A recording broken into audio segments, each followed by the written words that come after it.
Hello मेरे दोस्तों। Very very good morning, good afternoon, good evening, जब भी आप ये वीडियो देख रहे हैं। दोस्तों, आज की क्लास के अंदर हमें एक नया कॉन्सेप्ट सीखना है, inventory turnover ratio.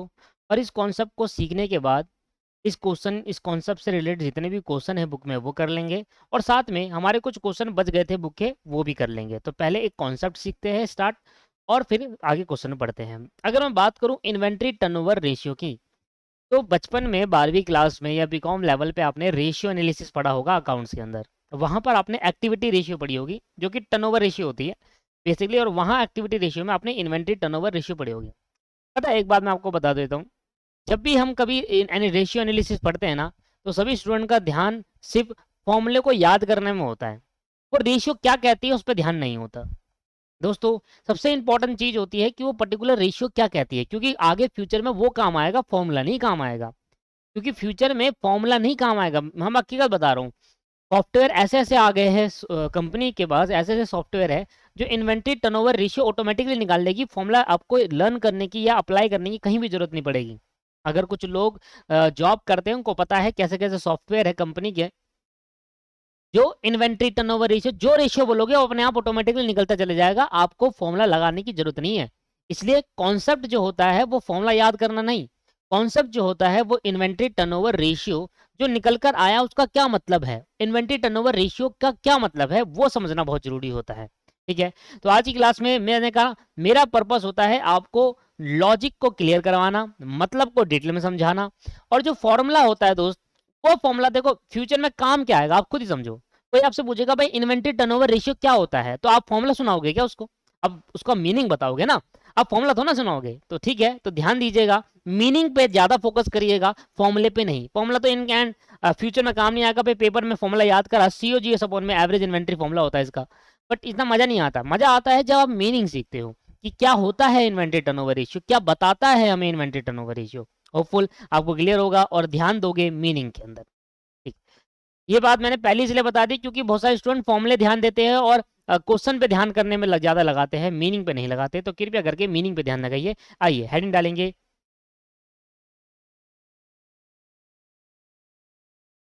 Inventory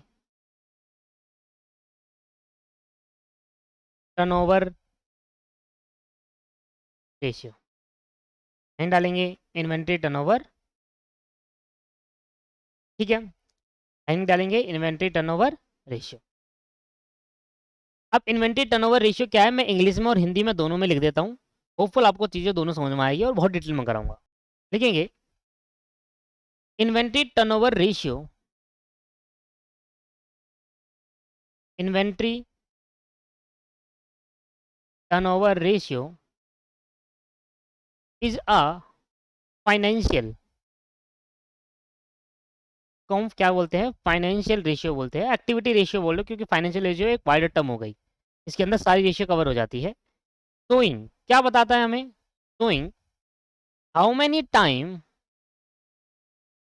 showing how many time a company has sold, a company has sold and replaced inventory, company has sold and replaced inventory. Inventory turnover ratio is a financial ratio showing how many time a company has sold and replaced inventory in a given period, in a given period। दोस्तों, ये तो इसका मतलब हुआ। Formula क्या होता है मैं हिंदी में बताऊंगा, देखो बहुत डिटेल में कराऊंगा, आप टेंशन मत लीजिए इसकी। अब ये मत सोचिए कि क्या लिखा हुआ है, उसको समझ लेंगे, जो भी लिखा हुआ है इंग्लिश में समझ लेंगे। फॉर्मूला देखिए, इन्वेंट्री टर्नओवर रेशियो का जो फॉर्मूला होता है, इन्वेंट्री टर्नओवर रेशियो का फॉर्मूला हो गया कॉस्ट ऑफ गुड सोल्ड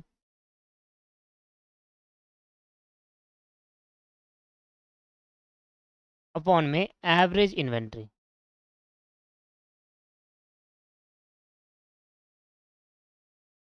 और जो आपका आंसर आएगा वो टाइम्स में आएगा। क्या आएगा? टाइम्स में, मतलब इतने टाइम्स में बेच दी ऐसे करके। अच्छा, इसके बाद हमारा जो मेन पार्ट है वो ये है कि एवरेज इन्वेंट्री कैसे निकालोगे। क्वेश्चन के अंदर कॉस्ट ऑफ गुड सोल्ड दे रखा होगा, आप एवरेज इन्वेंट्री कैसे फाइंड आउट करेंगे। अभी मैं बस आपको नोटिंग कर रहा हूँ एवरेज इन्वेंट्री कैसे फाइंड आउट होगा दोस्त। ओपनिंग इन्वेंट्री, इन्वेंट्री को स्टॉक भी कहा जाता है, तो ओपनिंग स्टॉक होगा तो ओपनिंग स्टॉक या तो opening inventory plus closing inventory divided by 2। Opening inventory plus closing inventory divide by, तो ये आपके पास एवरेज इन्वेंट्री आएगा। और एवरेज इन्वेंट्री को आपको यहाँ रखना है, cost of goods sold divide करना है, जो भी आंसर आएगा वो टाइम्स में आएगा। टाइम्स से क्यों आता है, क्या आता है, सब लॉजिक क्लियर करेंगे। ये तो हो गया पहला फॉर्मूला। और अगर आप चाहते हो कि जो इन्वेंट्री टर्नओवर रेशियो वो डेज में आए, अभी ये इन्वेंट्री टर्नओवर रेशियो किस में आ रहा है, टाइम्स में। और अगर आप चाहते हो कि वो डेज में आए तो इन्वेंट्री टर्नओवर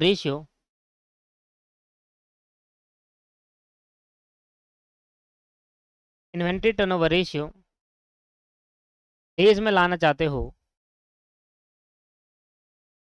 आपको क्या करना पड़ेगा, 365 डे अपॉन में, इसको आप ऐसा करो इन्वेंट्री टर्नओवर रेशियो नहीं, इन्वेंट्री टर्नओवर डे बोल लो इसको। अगर आप इन्वेंट्री टर्नओवर डेज में निकालना चाहते हो तो 365 डे अपॉन में inventory turnover ratio, inventory turnover. तो ये बेसिकली इसके फॉर्मूले हैं, ठीक है। आप कॉन्सेप्ट समझते हैं कि बेसिकली कॉन्सेप्ट क्या कहता है, क्या है इन्वेंट्री टर्नओवर रेशियो। देखिए दोस्तों, इन्वेंट्री टर्नओवर रेशियो हमें बताता है कि एक कंपनी अपनी स्टॉक को कितनी जल्दी बेच देती है, एक कंपनी अपने स्टॉक को कितनी जल्दी सेल आउट कर देती है, बेचकर दूसरा स्टॉक ले आती है। एक कंपनी कितनी जल्दी इन्वेंट्री जो उसके हाथ में है, इन हैंड मतलब जो उसके शॉप में, जो उसकी जहां पर रखा होगा, एक कंपनी अपने स्टॉक को, अपने इन्वेंट्री को कितनी जल्दी सेल आउट कर देती है और दूसरी ले आती है, सोल्ड कर देती है, तभी दूसरी आएगी बेचने के लिए। भाई एक प्रोडक्ट है, उसको बेच दिया तो वो प्रोडक्ट दूसरा खरीदना पड़ेगा ना दोबारा, रिप्लेस्ड बोला। तो एक इन्वेंट्री टर्नओवर रेशियो हमें बताता है कि कितनी जल्दी एक कंपनी अपने इन्वेंट्री को बेचकर रिप्लेस कर देती है, sold and replaced inventory in a given period. एक पर्टिकुलर पीरियड में, मान लो मैंने कहा एक कंपनी, क्या मतलब है इसका, मतलब क्या है कि एक इन्वेंट्री टर्नओवर रेशियो का मतलब होता है, लिखेंगे इन्वेंट्री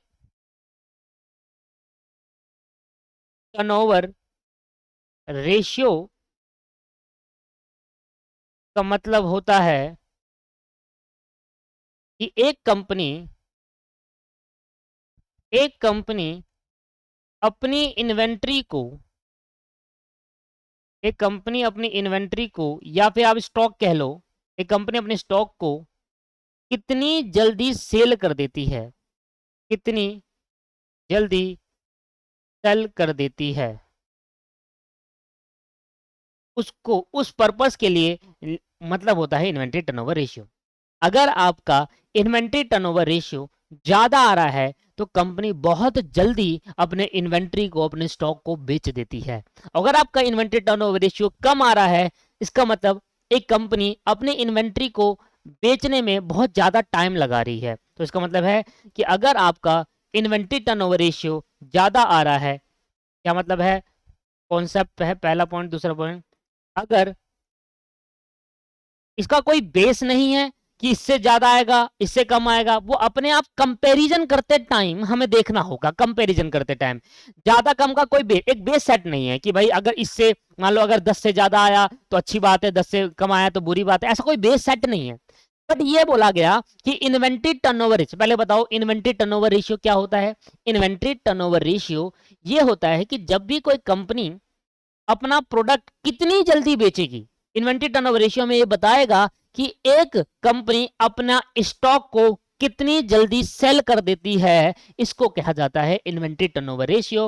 अगर किसी कंपनी का इन्वेंट्री टर्नओवर रेशियो ज्यादा है, इसका मतलब अगर अगर किसी कंपनी का इन्वेंट्री टर्नओवर रेशियो ज्यादा है, तो इसका मतलब कंपनी बहुत जल्दी अपने सारे स्टॉक सेल आउट कर देती है। कंपनी बहुत जल्दी अपने सारे स्टॉक सेल आउट कर देती है, इसका मतलब होता है ये। और तीसरा, अगर किसी कंपनी का इन्वेंट्री टर्नओवर रेशियो, लिख लोगे पूरा क्योंकि यही होता है असली नॉलेज, इन्वेंट्री टर्नओवर रेशियो कम है। और कम ज्यादा कैसे करेंगे? दो सेम तरीके की कंपनी को कंपैरिजन करके देखेंगे कम ज्यादा। अभी मैं कंपैरिजन करके दिखाऊंगा रेशियो। तो इसका मतलब है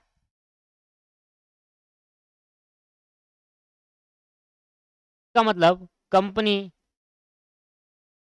बहुत ज्यादा टाइम ले रही है अपना स्टॉक को बाहर मार्केट में बेचने के लिए। कंपनी बहुत ज्यादा टाइम ले रही है स्टॉक को बेचने के लिए।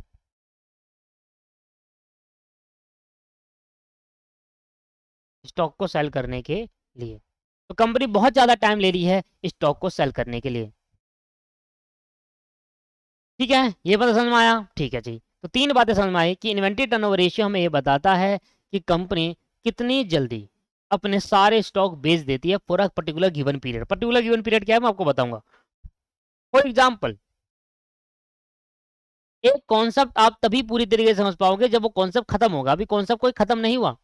अब जब बस मैंने इंग्लिश की हिंदी लिखवा दी, एक हिंदी का मतलब समझा दिया। पहले आप प्रैक्टिकली सोचोगे, प्रैक्टिकली दिखाऊंगा तो आपको समझ में आएगा कि हाँ ये सही बात है। ठीक है, तो प्रैक्टिकली समझते हैं। देखिए, डी मार्ट जानते हो आप? डी मार्ट जो जनरल, सारे जनरल स्टोर, बिग बाजार, डी मार्ट, बहुत बड़ा कंपटीशन है बिग बाजार और डी मार्ट के अंदर। बिग बाजार और डी मार्ट का बहुत बड़ा कंपटीशन है। अगर आप देखोगे तो बिग बाजार और डी मार्ट का ना बहुत बड़ा कंपटीशन है, इनका कंपटीशन काफी रहता है।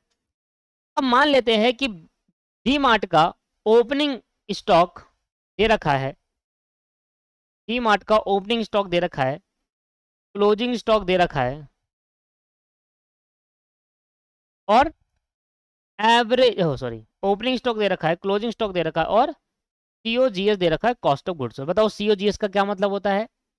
जो गुड्स बिकने को तैयार है उन गुड्स की क्या कॉस्ट है। मैं ये पेन अब बेचने के लिए तैयार हूं, तो मुझे बताओ इस पेन को बनाने में क्या कॉस्ट आई। ये पेन अब बिकने को तैयार है, ये पेन मैं बेच दूंगा। कितने में बेचूंगा? 100 रुपए में। तो ये पेन जो आप बेच रहे हो, इसको बनने में क्या कॉस्ट आई? मैंने कहा 80 रुपए आई, तो 80 रुपए आपका सीओजीएस हो गया। क्लियर हुआ नहीं हुआ? सीओजीएस एक कोई भी प्रोडक्ट जो बिकने को तैयार होता है, उस प्रोडक्ट की क्या कॉस्ट है बनने की, दैट्स कॉल्ड सीओजीएस। ठीक है, सेम चीज यहां पर दे रखी है। आपको ओपनिंग स्टॉक दे रखा है, मैं कंपैरिजन करके दिखाता हूं। क्लोजिंग स्टॉक दे रखा है और सीओजीएस दे रखा है। ठीक, ओपनिंग स्टॉक रहता है 10,000, क्लोजिंग स्टॉक रहता है 20,000। एक मिनट, हाँ।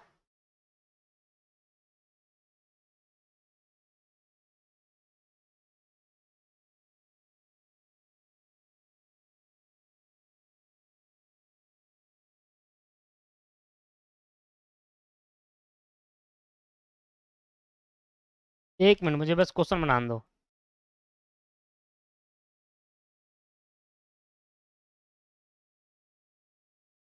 और सीओजीएस आपको दे रखा है 2,10,000 रुपये। सेम एज इट इज, इसका दे रखा है ओपनिंग स्टॉक 20,000, क्लोजिंग स्टॉक दे रखा है 25,000। इसका भी सॉल्व कर देता हूँ एक बार। तो इसका है 1,10,000 रुपीज़। तो दोस्तों मैंने आपको, दो कंपनी है, दो कंपनी के बीच का, सेम इंडस्ट्री की कंपनी है, मतलब दोनों कंपनी का जो काम है वो सिमिलर नेचर है। दोनों कंपनी का जो सेम इंडस्ट्री कह सकते हो, उस कंपनी को क्या कह सकते हैं? सेम इंडस्ट्री है। सेम इंडस्ट्री का मतलब कि भाई इसका जो काम है, जैसे आपका डोमिनोज और पिज्ज़ा पैलेस, या द पिज्जा पैलेस करके। तो डोमिनोज का भी काम क्या है, पिज्जा सेल आउट करना, और द पिज्जा पैलेस का भी काम क्या है, पिज्जा सेल आउट करना। तो ये दोनों क्या हो गए दोस्तों, सेम इंडस्ट्री हो गई। ऐसी डीमार्ट क्या करती है, जनरल स्टोर का काम है इनका, जनरल स्टोर के प्रोडक्ट सारे बेचती है, जो घर के सामान होते हैं बेसिकली वो। और बिग बाजार का भी यही काम है, पर बिग बाजार में कपड़े बिकते हैं, इसके अंदर भी डीमार्ट में भी कपड़े। डीमार्ट का मेनली जो फोकस रहता है वो ये रहता है, तो इनमें बहुत ज्यादा कॉम्पिटिशन रहता है जनरल स्टोर के प्रोडक्ट्स के मामले में। बिग बाजार तो थोड़ा बड़ा हो जाता है, बट अगर हम बात करें दोस्तों डी मार्ट और बिग बाजार का ये स्टॉक दे रखा है, तो ये अपना स्टॉक कितनी जल्दी सेल आउट करते हैं। अगर आपसे ये पूछा जाए कंपनी द्वारा कि बताओ डी मार्ट अपना स्टॉक कितनी जल्दी बेच देती है फॉर अ पर्टिकुलर पीरियड, मान लो 1 साल वो पर्टिकुलर पीरियड है, गिवन पीरियड मान लो 1 साल, तो 1 साल में गिवन पीरियड मतलब कितना है, 1 साल, मान लो 365 डे है गिवन पीरियड, ठीक है, दोनों में गिवन पीरियड कितना है, 365 डे। अब मुझे बताओ 1 साल में ये कितनी जल्दी अपना इन्वेंट्री को सेल आउट कर देती है, तो उसके लिए मुझे क्या निकालना पड़ेगा, इसके लिए दोनों ही केस के अंदर इसके लिए मुझे निकालना होगा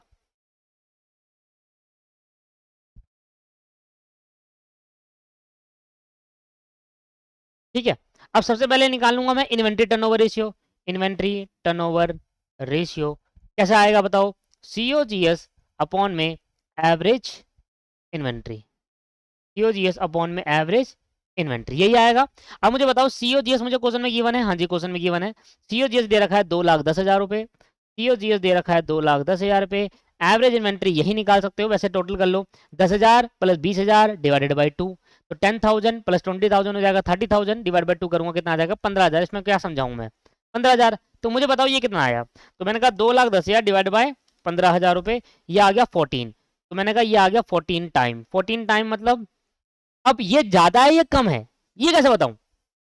मैंने कहा था कि अगर इन्वेंटरी टर्नओवर रेशियो ज्यादा है इसका मतलब कंपनी अपना प्रोडक्ट बहुत जल्दी सेल आउट कर देती है, ये कहा था मैंने, ठीक है। अब मुझे कैसे पता ये ज्यादा है, क्योंकि कोई बेस तो है नहीं, कि अगर मैं कहता यार ये बेस होना चाहिए 15, आपको कम से कम 15 होगा तो ये कम होता, अगर मैं कहता 10 होगा बेस तो ये ज्यादा होता, तो कोई बेस नहीं है। तो मैंने ये कहा था कि अगर किसी कंपनी का इन्वेंटरी टर्नओवर रेशियो ज्यादा है इसका मतलब वो जल्दी बेच देती है, मतलब ये इसका मतलब क्या है, इसका मतलब ये 1 साल में 14 बार अपनी इन्वेंट्री को बेच देते हैं, मतलब 1 साल में 14 बार अपनी इन्वेंट्री को सेल आउट कर देते हैं। मतलब पहले लेके आते हैं बहुत सारी यूनिट्स, गुड्स लेके आए बेच दी, फिर लेकर आए फिर बेच दी, फिर लेकर आए फिर बेच दी, और ऐसे ऐसे ऐसे करके 1 साल में 14 बार अपनी इन्वेंट्री को बेच देते हैं। इसका मतलब क्या है, 14 टाइम का मतलब क्या है कि डी मार्ट अपनी सारी इन्वेंट्री जो उनके स्टॉक पे पड़ी है, अपनी सारी इन्वेंट्री या फिर स्टॉक, डीमार्ट अपनी सारी इन्वेंट्री या स्टॉक 1 साल में 14 बार 14 टाइम सेल कर देती है, 1 साल में 14 टाइम सेल कर देती है। That's the meaning of 14 time. मतलब ये क्या करती है भाई, इन्वेंट्री खरीद के लाए, मान लो 20,000 यूनिट खरीद के लाए बेच दी, फिर 20,000 लेकर आई फिर बेच दी, फिर 20 लेकर आई फिर बेच दी, और 1 साल में 14 बार ऐसे कर देती है। मतलब इतनी तेजी से सेल आउट कर रही है कि एक साल में 14 बार अपनी सारी इन्वेंट्री सेल आउट कर देती है। मतलब इन्वेंट्री खरीद के लाई, ठीक है, जितने भी स्टॉक पड़ा है सारा बेच दिया, फिर खरीद के लाई सारा बेच दिया, फिर खरीद के लाई डीमार्ट सारा बेच दिया, और ऐसे ऐसे कितना करती है 14 time. That the meaning of 14 time. इसका मतलब क्या होता है दोस्त, 14 टाइम का मतलब कि 1 साल में डी मार्ट अपनी इन्वेंट्री जो उनके स्टॉक पर पड़ी है वो सेल आउट कर देती है, 14 बार बेच देती है। दैट्स कॉल्ड लाओ बेचो, लाओ और बेचो, दैट्स कॉल्ड रिप्लेस। ठीक है जी, क्या बात क्लियर है, हाँ जी, ये समझ में आया मीनिंग क्या होता है, बेसिकली क्या मीनिंग होता है।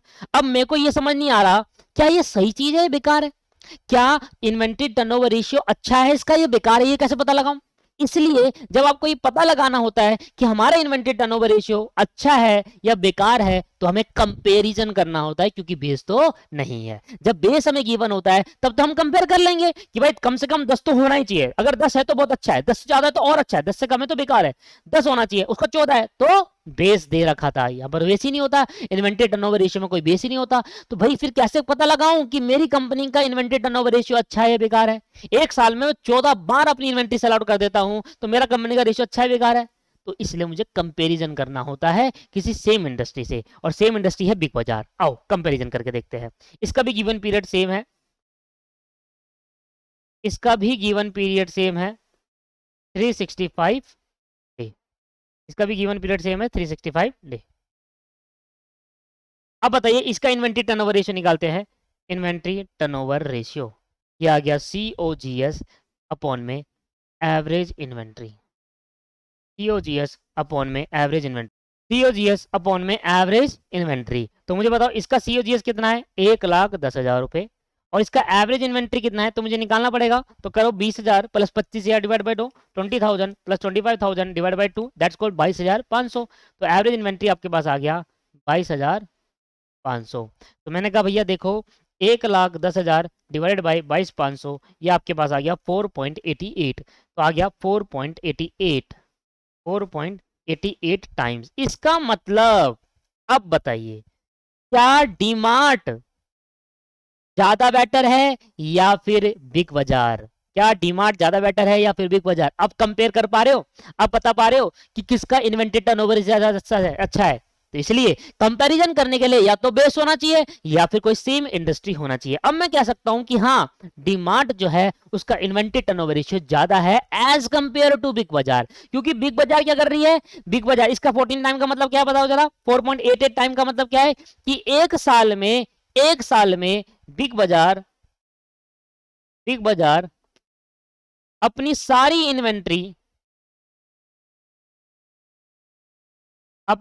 इन्वेंट्री या फिर स्टॉक एक साल में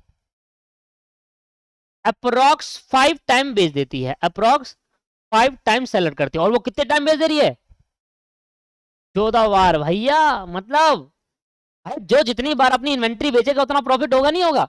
भाई वो क्या कर रहे हैं, डी मार्ट क्या कर रही है, अब देखो एक पॉइंट को, एक इन्वेंट्री टर्नओवर रेशियो से कंपनी को जज मत करने लग जाना कि नहीं डी मार्ट तो बहुत अच्छी कंपनी है, बच्चे जज करने लग जाते हैं। कंपनी को जज सिर्फ एक पॉइंट से नहीं करते दोस्त, कंपनी को जज बहुत सारे फैक्टर्स होते हैं, बहुत सारे रेशियोज है उनके। एक रेशियो से कंपनी को जज मत करिएगा। हाँ चलो ठीक है कि ये बहुत अच्छे टाइम अपनी इन्वेंट्री को बेचते, कम बेचते, पर इसके प्रोडक्ट भी तो ज्यादा है, बिग बाजार का नाम भी तो बहुत है ना। तो एक किसी भी एक पर्टिकुलर एक्सपेक्ट से, एक फैक्टर से कंपनी को जज नहीं करते, ठीक है। बस यहाँ इसमें कह सकते हैं ये हकीकत बात है, डीमार्ट का इन्वेंट्री टर्नओवर से एज कंपेयर टू ज्यादा है, डीमार्ट का इन्वेंट्री टर्नओवर रेशियो बिग बाजार से बहुत ज्यादा है, वो बहुत ज्यादा बेच देती है। क्योंकि बिग बाजार के अंदर प्रोडक्ट्स बहुत है पर डीमार्ट के अंदर सिर्फ जनरल स्टोर के प्रोडक्ट है मेनली, मुझे जहां तक पता है, बाकी शायद अब उन्होंने बढ़ा लिया हो तो अलग चीज है। तो इसका मतलब क्या है कि बिग बाजार अपनी सारी इन्वेंट्री एक साल में सिर्फ 5 बार ही बेच पाती है, जबकि डीमार्ट एज कंपेयर टू 14 बार बेच देती है।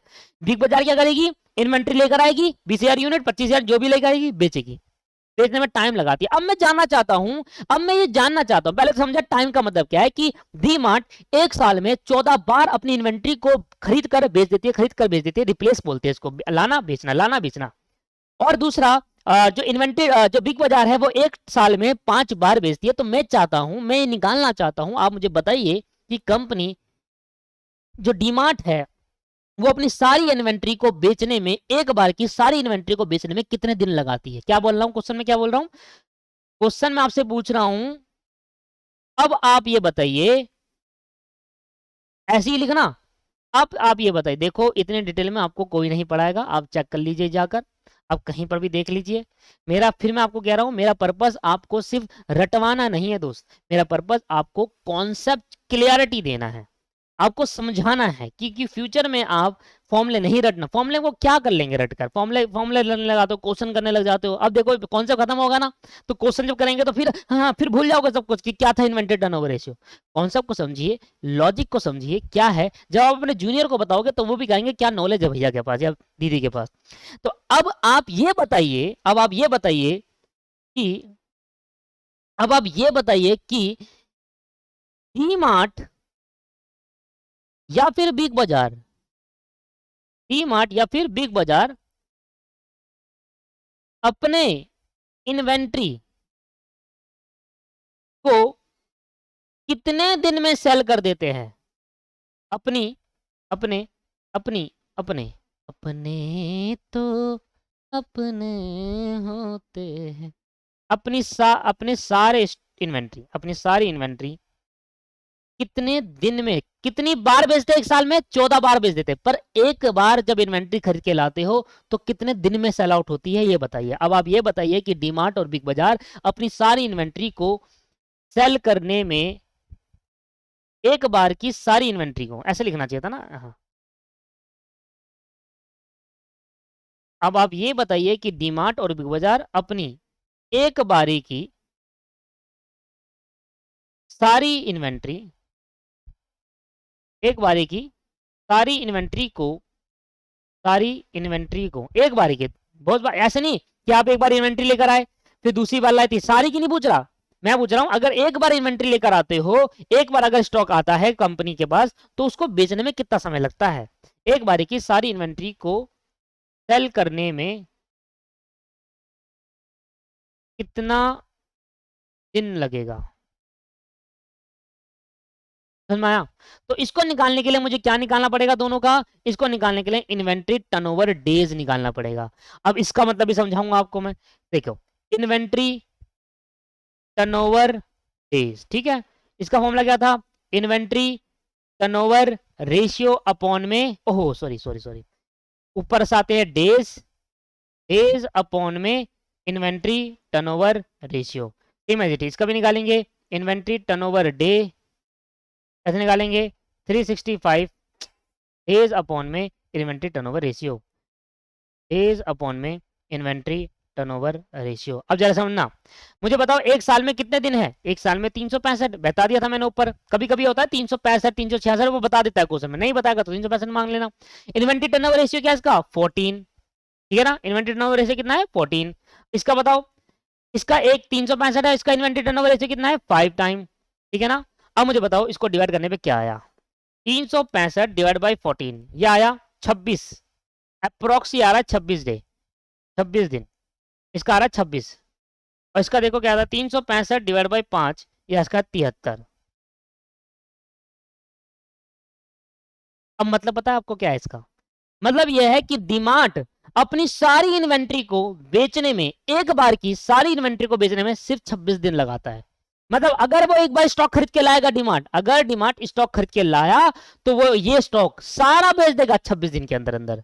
और जहां बात करें बिग बाजार की, तो अगर बिग बाजार स्टॉक खरीद के लाएगा तो ये सारा स्टॉक बेच देगा 73 दिन के अंदर अंदर। तो कौन जल्दी बेच रहा है, DMart as compare to Big Bazaar. इसलिए मैंने कहा था इन्वेंटरी टर्नओवर रेशियो वो रेशियो बताती है कि कौन सी कंपनी, एक कंपनी अपने प्रोडक्ट को कितनी जल्दी बेच सकती है। तो डीमार्ट और बिग बाजार के कंपैरिजन में डीमार्ट अपने सारी इन्वेंट्री को एक बार की 26 दिन में बेच देती है और ये 73 दिन में बेचती है। तो इस कंपैरिजन से कॉन्सेप्ट क्लियरिटी मिली आपको, ये होगा कॉन्सेप्ट असली जो है था इन्वेंट्री टर्नओवर रेशियो का। तो डीमार्ट, इसका मतलब क्या है, डीमार्ट अपनी सारी इन्वेंट्री एक बारी की सेल करने में 26 दिन लगाती है। तभी तो ज्यादा है भाई, 365 दिन है, 26 दिन में सारी इन्वेंट्री गई, फिर इन्वेंट्री लेकर आए, फिर 26 दिन में सब बिक गई, फिर इन्वेंट्री लेकर आए, फिर 26 दिन में सब। ये एस्टिमेटेड डाटा होता है दोस्तों, एक्यूरेट तो कोई नहीं बता सकता ना, क्योंकि डिमांड, सप्लाई और डिमांड का खेल तो कोई नहीं खेल सकता ना। ये तो हाँ कि 26 दिन लगते हैं, हो सकता है 27 लग जाए, हो सकता है 25 लग जाए, एस्टिमेटेड होता है डाटा, ठीक है। और यहाँ पर क्या मतलब है कि बिग बाजार अपनी सारी इन्वेंट्री एक बारी की बेचने में, सेल करने में 73 दिन लगाती है। तो यार ये बताओ क्या बेटर है, ये बताइए आप मुझे, बताइए अब क्या सही है कि बिग बाजार इन्वेंट्री की पर्पज से देखा जाए तो कौन कितनी जल्दी बेच देता है। सर डीमार्ट अच्छा है एज कंपेयर टू बिग बाजार, पर कंपनी को जज नहीं करना है इससे, ठीक है। बात क्लियर है, लो जी क्लियर हो गया, कॉन्सेप्चुअली क्लियर है। अगर आपको पहली बार इन्वेंटरी टर्नओवर रेशियो तो आपने बहुत बार पढ़ा होगा, पर इस लेवल का अगर पहली बार पढ़ा है तो नीचे कमेंट करके जरूर बताइएगा, और आपको समझ में आया है नहीं आया ये भी बताइएगा, ठीक है। तो that the meaning of inventory turnover ratio, बताइए लिखा है inventory turnover ratio is a financial ratio showing how many time a company sold and replace. Sold जब बेचेगी तो दूसरी खरीद के लाएगी, फिर बेचेगी दूसरी खरीद के, ये इसको रिप्लेस कहते हैं। बार बार ला रही बार बार रिप्लेस, मतलब इसका रिप्लेस का मतलब ये नहीं है कि एक की जगह पर दूसरा दे दिया, ये मतलब रिप्लेस का मतलब है ला रहे बेच रहे, ला रहे बेच रहे, ये वाला मतलब रिप्लेस है इसका। इन्वेंट्री का गिवन पीरियड मतलब एक साल में कितनी बार कंपनी अपने प्रोडक्ट को बेच देती है। हमने कहा डीमार्ट 14 बार और बिग बाजार 5 बार। और दिन में निकालेंगे तो हर 26 दिन में सारी इन्वेंट्री बिक जाती है डीमार्ट की, उसकी हर 73 दिन में बिकती है। तो as compare to Big Bazaar DMart is better as पर इन्वेंट्री टर्नओवर रेशियो। ठीक है, क्लियर हो गया? कौन सा समझ में आ गया? Very good.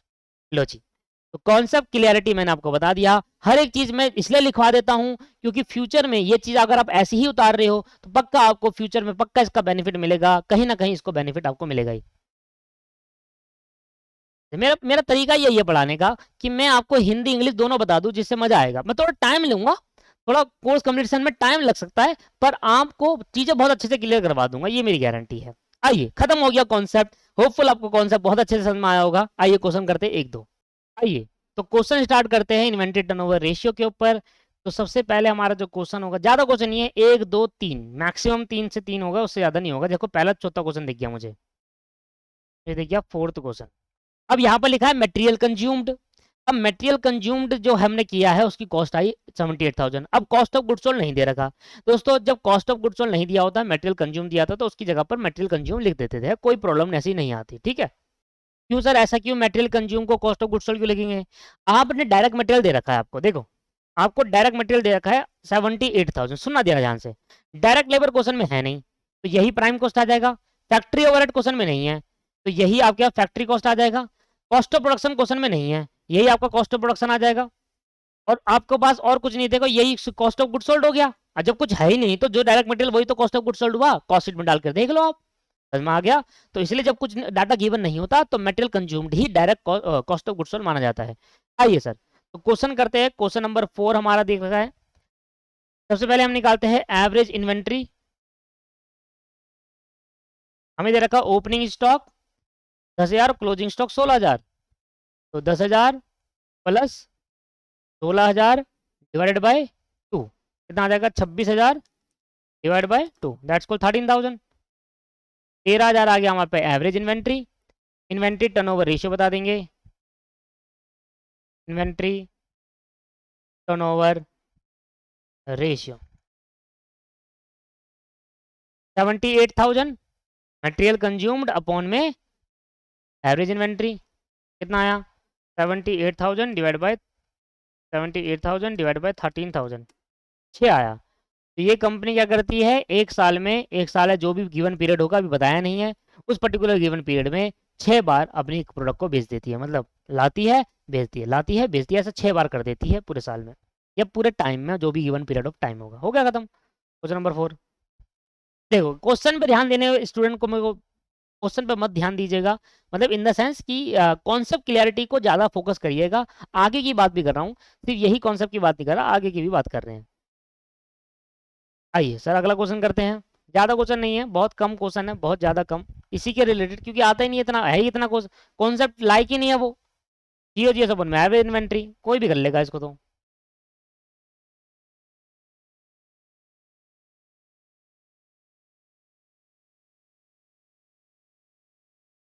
ये देखिए, कहता है इन्वेंट्री टर्नओवर रेशियो निकालिए of the two item, put the forward your comment on them. फिर कंपेयर करके बताना भी होगा, मटेरियल ए और मटेरियल बी है, इसमें इन्वेंट्री टर्नओवर रेशियो निकालना है। तो मैं डायरेक्ट कर लेता हूँ, क्वेश्चन नंबर कहाँ पर है ये? 18 क्वेश्चन है। और मटेरियल पहले ए कर लेते हैं, मटेरियल ए के लिए कर लेते हैं। देखिए अगर आपको क्वेश्चन के अंदर कॉस्ट ऑफ गुड्स सोल्ड नहीं दे रखा और आपको रॉ मटेरियल कंज्यूम्ड दे रखा है या परचेज दे रखा है, वो डाल देंगे, इसमें कोई बड़ी बात नहीं है दोस्तों। जब कुछ है ही नहीं तो वही तो निकल कर आएगा, मैंने आपको समझाया। परचेज दे रखा है तो रॉ मटेरियल आ गया, तो जो रॉ मटेरियल, बाकी कुछ है नहीं तो रॉ मटेरियल को सीओजीएस बनेगा, रॉ मटेरियल फैक्ट्री को, रॉ मटेरियल प्राइम कॉस्ट, जब कुछ है ही नहीं तो। ओपनिंग प्लस क्लोजिंग एवरेज निकाल दो यहीं पर, एवरेज इन्वेंट्री निकाल दो यहीं पर। तो 10,000 प्लस 6,000, 16,000 डिवाइड बाई 2, ये हो गया 8,000। 11 और 9, 20,000 डिवाइड बाई 2, ये हो गया 10,000। तो एवरेज इन्वेंट्री आया 10,000। ये आ गया, आप मान के दो सीओ जीएससी बोल दो उसको, 52,000 और 27। तो मटेरियल ए के लिए इन्वेंट्री टर्नओवर रेशियो क्या होगा? इसको ऐसे क्यों, ऐसे कर लेते हैं, एक में जल्दी हो जाएगा।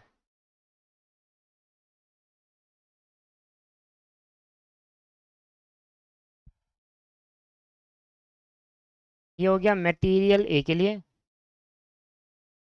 और ये हो गया मटेरियल ठीक है ले। अगर आप एवरेज इन्वेंट्री लिखना चाहते हो तो एवरेज इन्वेंट्री पहले लिख लीजिए, पेपर में दिखाना होगा। एवरेज इन्वेंट्री कितना है, सॉल्व कर सकते हैं।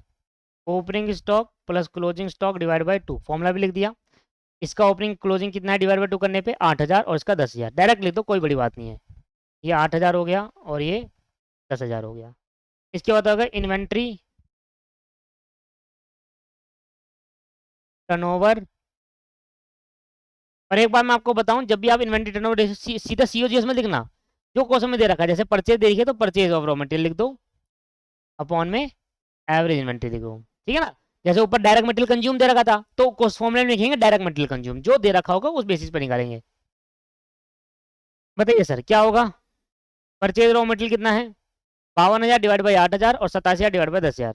तो भैया 52,000 डिवाइड बाई 8,000 कितना आ गया, 6.5, और 27,000 डिवाइड बाई 11,000 ये आ गया 2.45। इसका मतलब which is better, material A is better, क्योंकि वो जल्दी बिक जाता है, वो आपका जल्दी सेल आउट हो जाता है, और वो पूरे गिवन पीरियड में कितनी बार बिक जाता है, 6.5 टाइम बिक जाता है। तो अगर हम कमेंट करें तो कमेंट क्या करेंगे,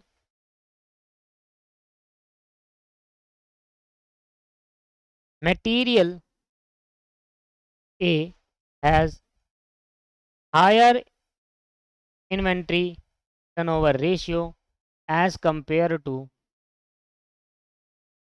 compared to material B, as compared to material B, which is better, which is better।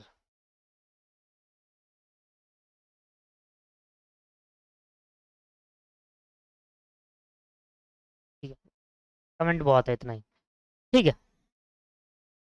आगे बढ़ते हैं, और देखो कोई क्वेश्चन। कम क्वेश्चन मिलेंगे इसके आपको, ज़्यादा क्वेश्चन है ही नहीं इसमें।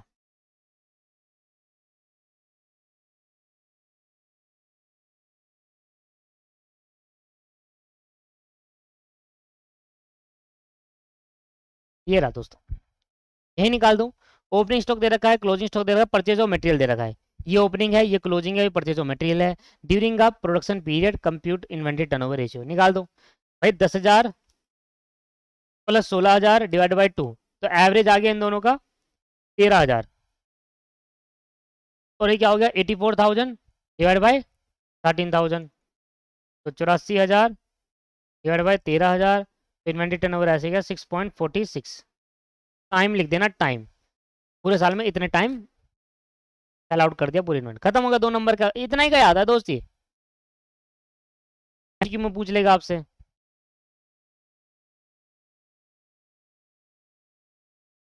और अगर कोई क्वेश्चन में से मिस हो गया तो आप कर लीजिएगा, इतनी बड़ी बात नहीं है इन क्वेश्चनों को करना।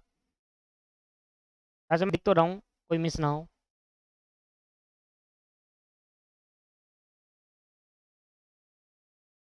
खत्म हो गया, इतना ही था। हाँ, मजा तब आता है जब कॉन्सेप्ट होते हैं। ये क्वेश्चन था ही नहीं, खत्म हो गया क्वेश्चन। तो कोई भी क्वेश्चन आएगा, चाहे वो मटेरियल परचेज है, चाहे वो डायरेक्ट मटेरियल कंज्यूम या सीओजीएस दे रखा है, तो आप उस क्वेश्चन को वैसे ही कर लीजिएगा, ठीक है, सिंपल। इसके बाद अब हमें वो क्वेश्चन करने हैं, अब हमें वो क्वेश्चन करने हैं जो हमारे छूट गए थे। क्वेश्चन नंबर 16 करना है, पहले 16 करते हैं, फिर 36 और फिर 43, 3 क्वेश्चन है। इसमें ईओक्यू निकालना है बेसिकली, 16, 36 और 43, 16, 36, 43। क्वेश्चन नंबर 16 है, क्वेश्चन नंबर 36 है, और क्वेश्चन नंबर 43 है। आइए पहले क्वेश्चन नंबर 43 कर लेते हैं, क्योंकि लास्ट में ही है, हम ऊपर जाएंगे तो आसानी से निकल पाएगा। क्वेश्चन नंबर 41, 42 और 43 ये रहा। हलवा सा क्वेश्चन है ये। From the following particular with respect to a particular item of material of a manufacture company calculate best quantity to a order. कह रहा है अगर आप लेस देन 250 से कम क्वांटिटी का ऑर्डर दोगे तो आपका जो 1 टन का प्राइस पड़ेगा वो 6 रुपये पड़ेगा। जैसे जैसे क्वांटिटी बढ़ाओगे वैसे वैसे प्राइस कम हो रहा है। और सेम क्वेश्चन कराया था मैंने आपको ये 2-3 क्लास पहले। क्वांटिटी बढ़ाओगे तो ऑब्वियसली बात से प्राइस कम होगा। द एनुअल डिमांड है हमारी 4,000 टन की, स्टॉक होल्डिंग आपके 25%, तो मटेरियल कॉस्ट है। The delivery cost per order आपके पास है, यह ऑर्डरिंग कॉस्ट और यह है कैरिंग कॉस्ट, ठीक है। तो सबसे पहले हमें क्या करना है, यहाँ पर हम अगर चाहे तो निकाल सकते हैं carrying cost direct. Carrying cost at the rate 25% है प्राइस पर। तो अगर मैं 6 रुपये का 25% निकालूँ, 6 का 25% तो आया 1.5। अगर इसको पेपर में दिखाना यार, इसको ऐसे मत दिखाना, तभी तो आंसर क्वेश्चन पेपर में वो मिलेगा। तो हमारे पास क्या क्या है, एक तो 250 से कम, 250 से 800 से कम, 250 या 250 ज़्यादा 800, हमें 4-5 है।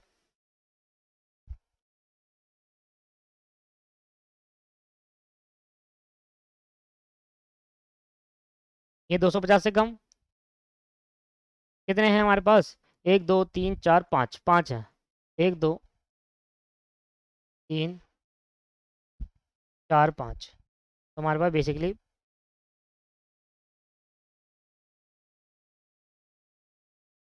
ठीक है। इसको मैं कॉपी कर लेता हूँ, बार बार आएगा ये।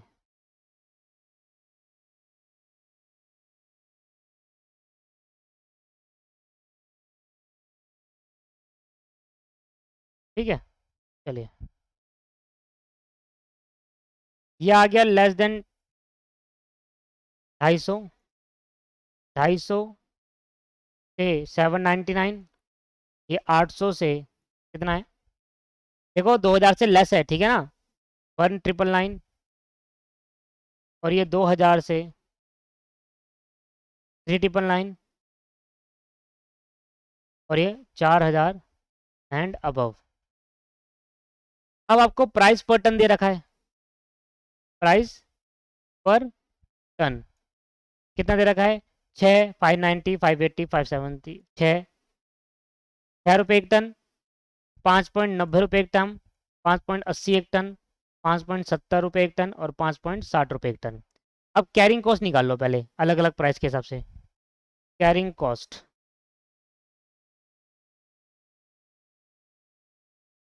एट द रेट 25% है, तो बताइए सर 6 का 25% कितना हो गया, 1.5। अलग अलग प्राइस का कैरिंग कॉस्ट भी निकलेगा। 5.90 का 25% कितना हो गया बताइए, 1.475 पूरा लिखना। 5.80 का 25% कितना हो गया, 1.45। 5.70 का 25% कितना हो गया, 1.425। और 5.60 का 25% कितना हो गया, 1.4। ये आ गया कैरिंग कॉस्ट। ऑर्डरिंग कॉस्ट आपको क्वेश्चन में गिवन है। ऑर्डरिंग कॉस्ट है 6 रुपये पर ऑर्डर, एक बार ऑर्डर देने पे 6 रुपये मंगाएंगे। तो सबसे पहले मैं निकालूंगा ऑर्डरिंग कॉस्ट। ऑर्डरिंग कॉस्ट का फॉर्मूला आप नीचे लिखेंगे, एनुअल डिमांड अपॉन में lot size into 100 into order cost. Annual demand में lot size into order cost. अब मुझे तो पहले लॉट साइज सेलेक्ट करना होगा ना, तो मैं लॉट साइज सेलेक्ट करता हूँ। मान लो ये 250 से कम है, तो ये 240 कर लो, यहाँ 250 कर लो। मैंने कहा इससे कम करके 1 10 कम कर लो। ये लॉट साइज बना लो। इससे क्या होगा, सिंपल हो जाएगा, सिंपल हो जाएगा, सिंपल कह रहा हूँ, सिंपल हो जाएगा दोस्तों। ज्यादा दिमाग नहीं लगाना, क्या करना। मैंने आपको पहले भी समझाया था कि 4000 एंड के बीच में आप 10,000 ले लो, 20 लाख, 2 लाख ले लो, कोई फर्क नहीं पड़ने वाला उससे। इसलिए जो 250, 800, 2000, 4000 ये तो ऐसे लिख दो, और 250 से कम का मतलब ये 10 कम कर देना, 5 कम कर लो, जो आपको ठीक लगे वो ले लो। इसके बीच में से कोई भी ले लो आप, ठीक है, आंसर हमेशा सब में सेम आएगा, मतलब डिसीजन जो होगा वो सेम रहेगा। ऑर्डरिंग कॉस्ट अब कैसे निकालेंगे, थोड़ा डायरेक्ट करेंगे, देखा ध्यान दीजिएगा। एनुअल हमारी कॉस्ट कितनी है, एनुअल कॉस्ट हमारी है, एनुअल डिमांड है 4000 टन, तो 4000, लॉट साइज इसका है 240, तो 4000 डिवाइडेड बाय 240 करूंगा, ये है 4000 एनुअल। लॉट साइज आपके पास 240 है, और ऑर्डरिंग कॉस्ट है 6, तो मल्टीप्लाई बाय 6 कर दो, ये आया 100 रुपये। 100 रुपये आया, ये निकला पहला ए।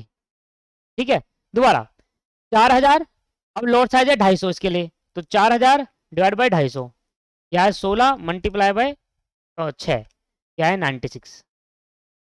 समझ रहे हो, मैं ज्यादा यूनिट का ऑर्डर दे रहा हूं तो नंबर ऑफ ऑर्डर कॉस्ट कम आएगी। मैं जितना ज्यादा यूनिट का ऑर्डर प्लेस करूंगा एक बारी में, उतनी ऑर्डरिंग कॉस्ट भी तो कम आएगी।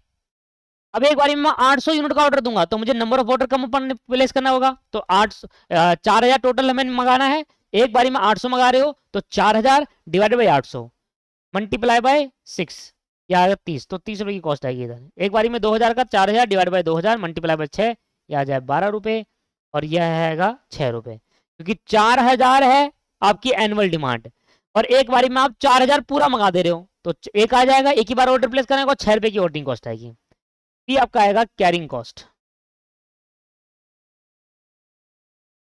कैरिंग कॉस्ट क्या होगा, लॉट साइज अपॉन में half multiply by carrying cost per lot.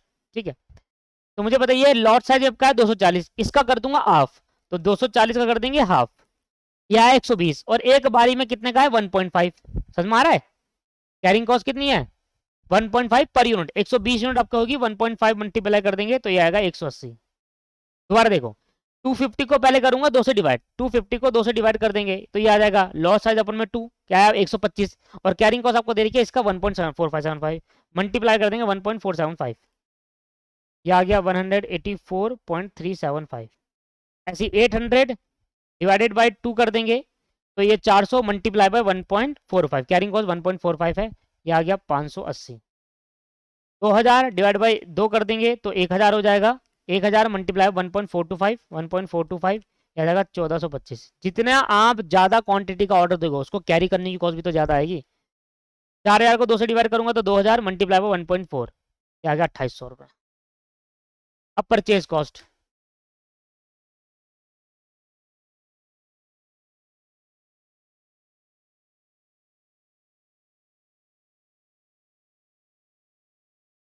और यहाँ कर देंगे इसका टोटल, और जहां सबसे कम कॉस्ट आएगी वो हमारे लिए बेटर ऑप्शन होगा प्लेस करने का। ठीक है, ये निकालूंगा सी पार्ट में परचेज कॉस्ट।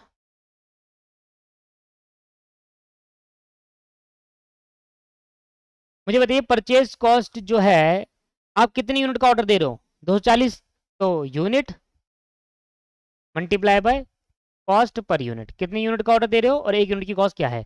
तो आपने मान लो ये ऑर्डर दिया आपने, ये ऊपर, ठीक है, ऑर्डर प्लेस नहीं कर रहे हो तो 240 और एक यूनिट 6 रुपए की होगी, तो 240 मल्टीप्लाई बाय 6, ये आ गया 1440, 1440।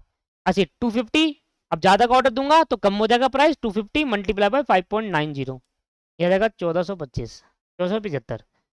800 मल्टीप्लाई बाय 5.80, क्या आ गया 4640। एक मिनट गलती कर दी, पिछली बार भी यही गलती हो गई थी मेरे से।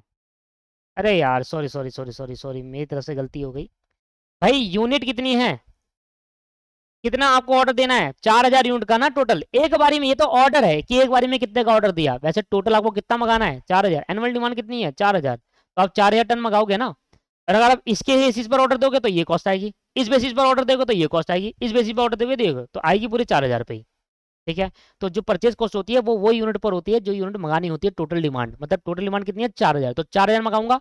अब आप अगर इस बेसिस पर ऑर्डर दोगे, 240 का ऑर्डर दे रहे हो तो ये कॉस्ट पड़ेगी, और ज्यादा का ऑर्डर दोगे एक बारी में ये कॉस्ट, एक बारी में और ज्यादा का ऑर्डर दोगे तो ये इस तरीके से आएगा। तो 4000 मल्टीप्लाई बाय 6, तभी मैं कह रहा हूँ गलत क्यों आ रहा है, 4000 मल्टीप्लाई बाय 6, ये आपके पास आ गया 24000 रुपये। आप थोड़ा एक बारी में ज्यादा का ऑर्डर प्लेस करो तो 250 का करा तो कम हो गया, 4000 मल्टीप्लाई 5.9, ये आ गया 23600। ऐसे 4000 मल्टीप्लाई बाय 5.8, ये आ गया 23200। 4000 मल्टीप्लाई बाय 5.7, ये आ गया 22800, और 4000 मल्टीप्लाई बाय 5.6, ये आ गया 22400।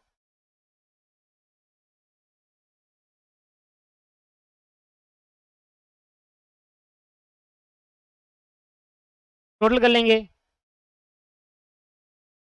100 प्लस 180 प्लस 24000, ये आ गया 24280। इधर 96 प्लस 184.375 प्लस 23600, ये आ गया 23880 बोल देते हैं अप्रोक्सीमेटली। 30 प्लस 580 प्लस 23200, ये आ गया 23810, कम होती जा रही है कॉस्ट। 12 प्लस 1425 प्लस 22800, ये आ गया 24237। और इधर है प्लस 2800 प्लस 22400, ये आ गया 25206। बताओ सबसे कम कॉस्ट कहाँ पर है, ये रही 23810 सबसे कम कॉस्ट है। This is the best economic quantity, इसको कहते हैं best economic quantity, economic quantity इसको कहते हैं बेस्ट इकोनॉमिक क्वांटिटी। कंपनी को हम एडवाइस करेंगे कि आप जब भी ऑर्डर मंगाओ 800 से 2000 से कम के बीच में मंगाओ, या 800 मंगाओ या 800 से ज्यादा पर 2000 से कम के बीच में मंगाओ, इसमें आपकी कॉस्ट सबसे कम होगी। जरूरी नहीं 800 मंगानी है, 800 मान लो, 801, 802, 803, ऐसे कैसे करते हैं 199 तक कोई भी ऑर्डर प्लेस कर सकते हो एक बारी में, इसमें आपकी कॉस्ट सबसे कम हो जाएगी। That's called best economic quantity. 43 question खत्म हो गया। ठीक है, तो पहला क्वेश्चन 43 खत्म हो गया। अगला क्वेश्चन देखते हैं 36। तीन ही क्वेश्चन है, जल्दी कर लेते हैं। 36 कह रहा है जी जनवरी से मार्च। अरे ये नहीं, ये नहीं है, ये नहीं है, ये तो फीफो लिफो का है, ये नहीं है दोस्त, 36 नहीं है। और देख लेते हैं, एक क्वेश्चन मैं आपको करा चुका था। 36 तो फीफो लिफो का नेक्स्ट क्लास का कॉन्सेप्ट है ये। मैं चेक कर लेता हूँ एक बार कोई ऐसा कॉन्सेप्ट। 16 है, अभी 16 है, वो सेम प्राइस का है। पर एक क्वेश्चन मैंने और देखा था, पर मैंने एक क्वेश्चन पहले भी करा दिया था इसी तरीके का, मेरे को ध्यान नहीं है। 16 क्वेश्चन ही मिला है बस, 16 क्वेश्चन देखो। अच्छा, बस आपकी होल्डिंग कॉस्ट 20 से 25, 25 से 20 हो गई, और बाकी सारा सेम है। 4000 ton, same price, same quantity, 6 रुपये होल्डिंग कॉस्ट, ये 25 था उधर, ये 20 हो गई। बस ये आपको ये चेंज करना है, सब कुछ सेम है दोस्तों, इसमें क्या चेंज करूँ, ये 20 है, हो गया खत्म। ये आपका 20% हो गया यहाँ पर। बताइए 6 का 20% कितना होता है? 6 का 20% 1.2, 5.90 का 20% 1.18, 5.80 का 20% 1.16, 5.70 का 20% 1.14, और 5.60 का 20% 1.12। ये दे रखा है, ये 20। अब और कैरिंग कॉस्ट भी चेंज हो जाएगा ना, क्योंकि कैरिंग कॉस्ट का पर कैरिंग कॉस्ट लॉट पे चेंज हो गया, तो ये भी चेंज हो जाएगा। क्या होगा जरा बताना, देखो।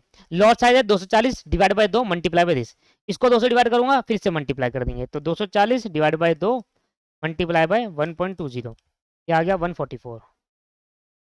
250 डिवाइड बाय 2 मल्टीप्लाई बाय 1.18, ये आ गया 147.5। 800 डिवाइड बाय 2 400 मल्टीप्लाई बाय 1.16, ये आ गया 464। 2000 को डिवाइड करेंगे 2 से 1000 आएगा, मल्टीप्लाई 1.14, ये आ गया 1140। और 4000 को 2 से डिवाइड करूंगा 2000 मल्टीप्लाई 1.12, ये आ गया 2240। बाकी सब तो सेम है क्योंकि सब कुछ सेम था। टोटल कर लेंगे,